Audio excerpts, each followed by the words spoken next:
और आइए खबरों में आगे बढ़ते हैं। आज की एक और बड़ी खबर है, यूपी विधानसभा से संसद तक चढ़ावे की चोरी, सदन में जंग भारी। आपको सबसे पहले लिए चलता हूं उत्तर प्रदेश विधानसभा। सीएम योगी आदित्यनाथ विधानसभा पहुंचे, हो तस्वीर है।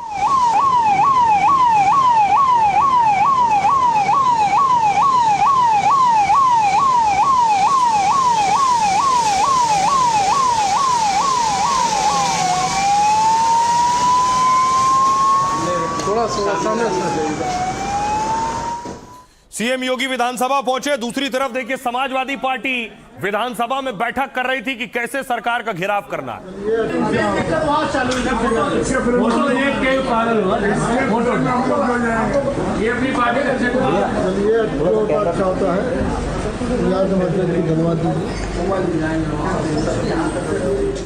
और इन बैठकों के बीच बरसात का मौसम चल रहा है।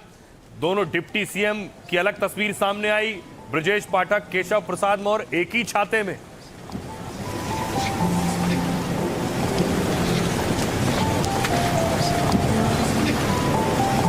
तस्वीर सोशल मीडिया पर खूब वायरल हो रही है, जब दोनों डिप्टी सीएम एक छाता लेकर विधानसभा पहुंचे। और दूसरी तरफ विपक्ष ने तैयारी की थी प्रदर्शन की। समाजवादी पार्टी तख्ती लेकर पहुंची थी।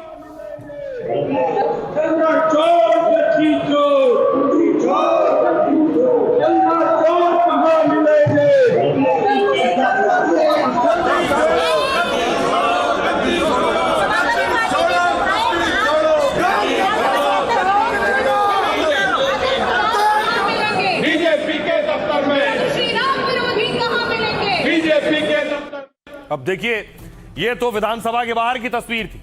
विधानसभा के अंदर आपको लिए चलता हूं। विधानसभा के अंदर सीएम योगी ने बोलना शुरू किया तो समाजवादी पार्टी के विधायक हंगामा कर रहे थे। फिर सीएम योगी ने एक एक को जवाब दिया। इनका न चर्चा पे विश्वास है, न संवैधानिक मूल्यों पर, और न सदन की उच्च परंपराओं पर ही। इसीलिए इनके द्वारा लगातार हाउस को डिस्टर्ब करके उत्तर प्रदेश की 25 करोड़ जनता के हितों के साथ ये लोग खिलवाड़ कर रहे हैं।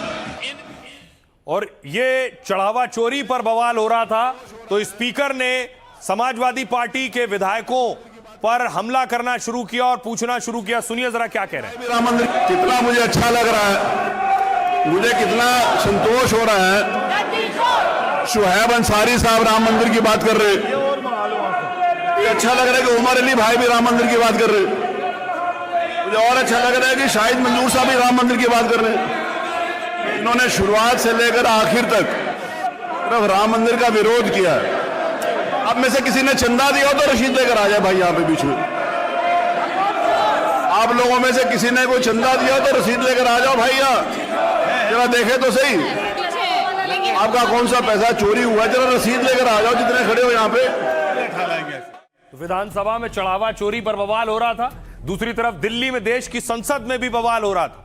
मल्लिकार्जुन खड़गे और किरण रिजिजू आमने सामने थे।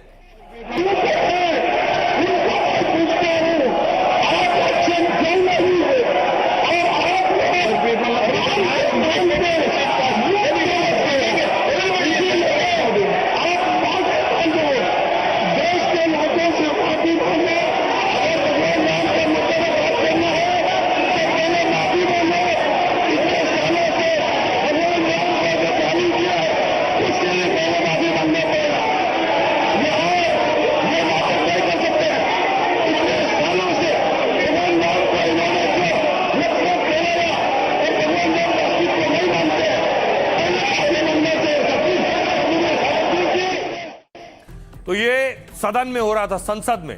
लेकिन चढ़ावा चोरी पर यूपी विधानसभा में अलग संग्राम चल रहा था। यूपी विधानसभा की सुबह जैसे ही कार्रवाई शुरू हुई, सपा विधायकों ने चढ़ावा चोरी पर नारेबाजी शुरू कर दी। सपा के हंगामे के बीच सीएम योगी सदन में बोल रहे थे। तभी सपा विधायक सचिन यादव, जो अखिलेश के पीछे आप देख रहे हैं, सचिन यादव पोस्टर लेकर पहुंच गए। इस पर विधानसभा अध्यक्ष भड़के और कुर्सी से खड़े हो गए। कहा, आप मुख्यमंत्री की फोटो के साथ ऐसा नहीं कर सकते हैं। आपको पूरे सत्र के लिए सदन से बाहर निकाला जा रहा है। फिर मार्शल बुलवाए गए और सचिन यादव को बाहर कर दिया गया। महाना ने कहा बाहर जाओ नहीं तो बर्खास्त करवा दूंगा। सचिन यादव को निलंबित किया तो वो जाकर बाहर धरने पर बैठ गए। सपा के विधायक सदन में चढ़ावा चोर के नारे लगाते रहे। हंगामे में सपा के कुछ मुस्लिम विधायक भी शामिल थे तो स्पीकर बोले मुस्लिमों को भी मंदिर की चिंता है, अच्छा लगा। उधर बीजेपी विधायक भी सपा के खिलाफ नारे लगाने लगे। सपा बीजेपी की महिला विधायक आमने सामने भी आ गई। योगी ने कहा ये लोग लोकतंत्र की खिल्ली उड़ाना चाहते हैं। सरकार चर्चा के लिए तैयार है लेकिन ये नियम नहीं मानते हैं। एसआईटी जांच में किसी साधु संत की संलिप्तता सामने नहीं आई है। एसआईटी जांच में कोई भी साधु संत शामिल नहीं, पहली बार योगी ने बात कही। उधर विधायक राजा भैया बोले इन्होंने चवन्नी का चंदा भी नहीं दिया, लेकिन चढ़ावा चोरी पर सबसे ज्यादा घड़ियाली आंसू यही बहा रहे हैं। चढ़ावा चोरी पर हंगामे के बीच ही सरकार ने अनुपूरक बजट भी पेश किया। 59,000 करोड़ से ज्यादा के बजट को वित्त मंत्री ने पेश किया।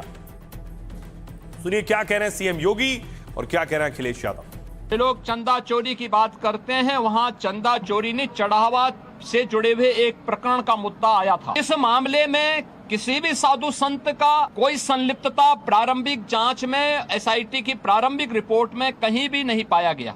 कुल 8 लोग पकड़े गए जिनमें 6 लोग चढ़ावे से जुड़ी हुई धनराशि में चोरी करते हुए उस आधार पर कार्रवाई हुई। 2 लोग इस पूरे प्रकरण में जिनकी जिम्मेदारी थी उन लोगों को और उसके साथ जोड़ करके यह 8 लोगों की गिरफ्तारी हुई। हम लोगों ने दान पात्र देखा तो दान पात्र में ताला तो ऊपर है लेकिन दान पात्र के नीचे सुरंग है। भी हम लोगों ने दान पात्र देखा तो दान पात्र में ताला तो ऊपर है लेकिन दान पात्र के नीचे सुरंग है। आज जो सपा ने किया बहुत ही दुखद है।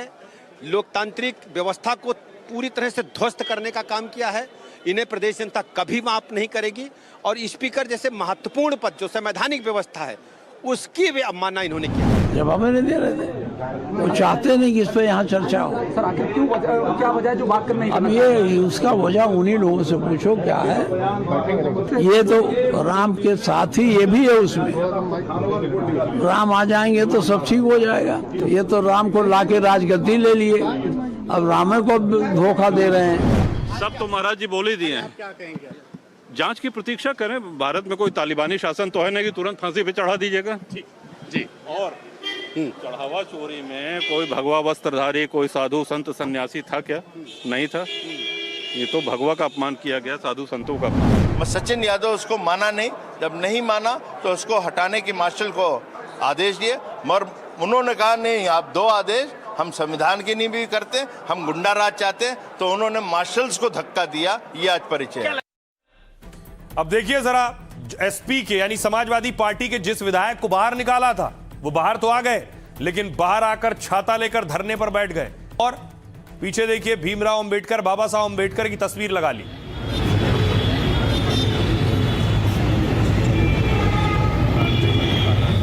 अब देखिए इन्हें बाहर क्यों भगाया था। सदन में कुछ यूं हुआ कि वो हाथ में तख्ती लिए हुए थे, योगी की तस्वीर सुनिए। प्लीज आप उसको नीचे करिए। I will not allow. मैं आपको बाहर निकाल दूंगा के साथ। आप मुख्यमंत्री जी की फोटो आप ले सकते हैं ऐसे। अब सीएम की फोटो को ऐसे लटका देंगे, आप कुछ भी लिख देंगे उसमें। आप नहीं, यू आर नॉट अलाउड। आप मुख्यमंत्री जी की फोटो के साथ नहीं कर सकते, रखिए उसको नीचे। You can't do, no you can't do that, you can't do that, you can not do that. मैं इंगित करता हूं सचिन को, इनको हाउस से बाहर निकालिए। ये कोई तरीका है? आप मुख्यमंत्री जी के फोटो के साथ, you are not allowed to do that. तो सचिन को बाहर निकाल दीजिए। चलिए बाहर, आप चलिए बाहर, चलिए बाहर। इनको पूरे सत्र के लिए बाहर निकाला जाता है, पूरे सत्र के लिए आपको बाहर निकाला जाता है। चलिए चलिए बाहर, गुंडागर्दी करेंगे आप, चलिए बाहर। इनके साथ जो भी लगे। तो स्पीकर ने महाना ने पूरे सत्र के लिए सचिन यादव को बाहर निकाल दिया। यूपी में एक और बड़ा फैसला लिया गया, मदरसों को लेकर उस पर महाभारत हो गई। यूपी में मदरसों पर महाभारत हुई। केशव प्रसाद मौर्य ने छेड़ी। उन्होंने कहा मदरसों को आतंकवाद की फैक्ट्री बता दिया। कहा मदरसा चाहे बांग्लादेश, पाकिस्तान या भारत का हो, वह घोषित तौर पर आतंकी पैदा करने वाली फैक्ट्री है। योगी के मंत्री राजभर ने इस बयान का समर्थन कर दिया। इस बीच योगी कैबिनेट ने मदरसों पर एक प्रस्ताव पारित किया जिसके मुताबिक मदरसों में कामिल फाजिल डिग्री पर रोक लगेगी, यानी एक तरह से ग्रेजुएशन और पोस्ट ग्रेजुएशन की डिग्री वहां से नहीं मिलेगी। कामिल को मदरसा बोर्ड ने बीए के बराबर मान्यता दे रखी थी। इसमें अरबी, फारसी और इस्लामिक स्टडीज में 3 साल का कोर्स है। कामिल के कोर्स के बाद 2 साल का एडवांस कोर्स कराते हैं, जिसे फाजिल कहते हैं। इसे मास्टर डिग्री यानी MA के बराबर माना जाता है। अल्पसंख्यक कल्याण मंत्री ओम प्रकाश राजभर है, उन्होंने कहा गलत तरीके से डिग्री बांटी जा रही थी, इसलिए बंद कर रहे हैं। मदरसों से मिली पुरानी डिग्रियों को भी रद्द किया जा सकता है, यानी यूपी के मदरसों में अब सिर्फ 12वीं तक की ही पढ़ाई होगी। फैसले का असर यूपी के 13,329 से ज्यादा मदरसों पर होगा, जिसमें 12,35,000 से ज्यादा छात्र छात्राएं हैं। इसके बाद देखिए, शिवपाल यादव ने कहा मदरसों को आतंक की फैक्ट्री कहने पर शिवपाल भड़के। उन्होंने कहा बीजेपी ही आतंकवादियों को पालती और पोसती है। शिवपाल ने कहा आतंकी बीजेपी के दफ्तरों में पाए जाते हैं, बीजेपी इन्हें ट्रेनिंग देती है और वो इनके दफ्तरों घरों में। मौलाना शहाबुद्दीन ने कहा कि केशव प्रसाद मौर्य को इतिहास नहीं पता है। आजादी के आंदोलन में मदरसों से जुड़े छात्र और उलेमा शामिल थे। अंग्रेजों के खिलाफ जंग में 55,000 उलेमाओं ने शहादत दी थी। वतन परस्त मदरसों को आतंक का अड्डा कहना शर्मनाक है। मौलाना इमाम मकबूल ने कहा मदरसों में कुरान की तालीम देते हैं, उर्दू, हिंदी, अंग्रेजी, साइंस और गणित जैसे आधुनिक विषय पढ़ाते हैं। हमारे मदरसों से निकले बच्चे डॉक्टर, इंजीनियर बन रहे हैं। कोशिश है IAS, PCS भी बने, इसलिए आतंक से जोड़ना गलत है।